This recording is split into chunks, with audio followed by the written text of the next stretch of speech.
I got to say, one reason why Florida State's played the toughest schedule in the conference, and you guys know this. First of all, you play Florida every year, and I know that's not a conference game, but the overall schedule's been tougher for Florida State than anybody else because you play Florida every year, and nobody else has that kind of out of conference game except for Georgia Tech, and nobody's comparing Georgia Tech's schedule and Florida State's. So you automatically have a tough game against Florida.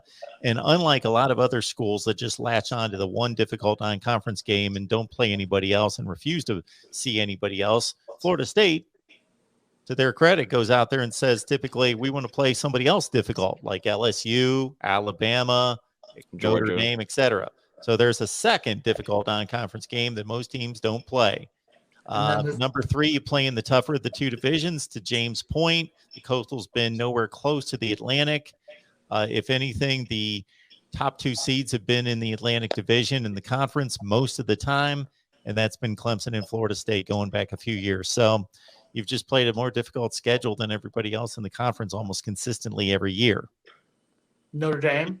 And your crossover, yeah, Notre Dame. They deal with ACC. So, and I guess that's my question: is if you're going to go to 3-3-5 or 3-5-5 model, I guess the question then comes into play about the random game with Notre Dame, because if you're a Florida State team, let's say they go to this model and you have when do we have Alabama on the schedule? Is it 27-28 or is that 26-20? What is that, Logan? Which one is it? Alabama. When we have Alabama on the schedule, I believe it's 25-26. So let's say it's 25-26. We have Alabama on the schedule. 3 years away. So if you have Alabama, so let's say you have a schedule that has 25 Alabama, years. Florida, Miami, and Clemson right off the bat. Those are 4 tough games. And then let's say that happens to be the year that Notre Dame is on our schedule.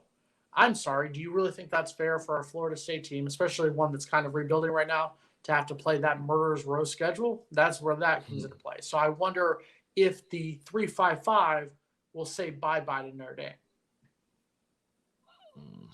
Well, the only game I think that has to be protected is the Miami game. Yeah. I don't agree with the 3-5-5 model because I don't think everybody has 3 designated rivals. Some teams have 1, some have 2, some have 3. I don't think you need to come up with some crazy model. I think you basically, what you do is you protect everybody's rivals, those rivalry games. And then other than that, I would like to see them go to, it's not really an NFL model because the NFL weights the schedule to weigh down the good teams and to lift up the bad teams. So it's a weighted schedule. I would go to an equitable schedule where I would build a 500 schedule for everyone in the conference to make it the fairest you could possibly make it while protecting the rivalry games. And for Florida State, that's Miami. Now, we could argue about Clemson. Some people consider that to be a rivalry. You guys don't, based on what I remember you guys saying about Clemson. It just became a rivalry because those were the 2 best teams. Right. Clemson's only a rival now because they're better than us. Right.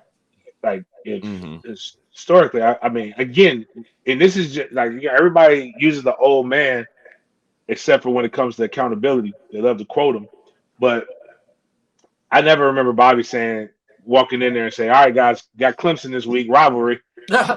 It was never.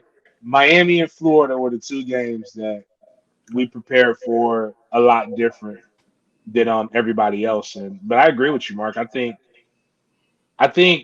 people confuse familiarity with rivalry, and that's not what it is. Like Miami is a rivalry. Like that is a thing that you could go back generations and remember that. Same thing with Florida.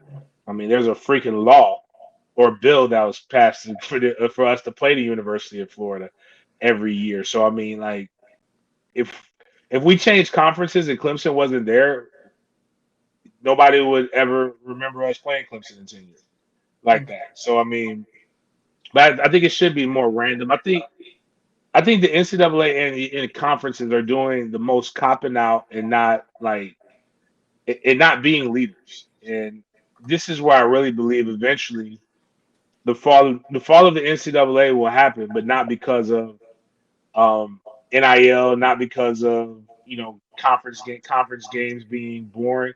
It's going to be because the people in power threw a big ass temper tantrum and decided to not do anything. So and just let everybody else handle the issues. When the whole point of being in leadership is to make the tough decisions. I think that you could also. I mean, I guess my question is going to be, when I said earlier that this is basically for the North Carolina schools. I think they'll all be together as their three permanent opponents each other.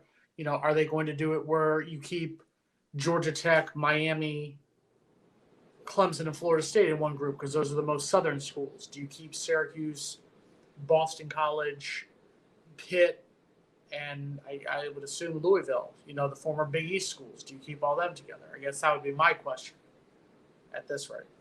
But just win 6 games. That's our goal this season.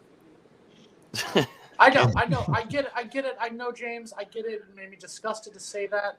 You know, I remember being a fan during the Dynasty era, a student during the Chris Ricks, James Coleman administration.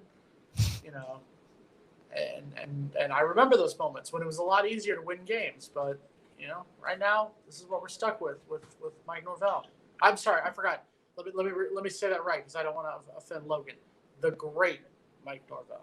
Is that better, Logan?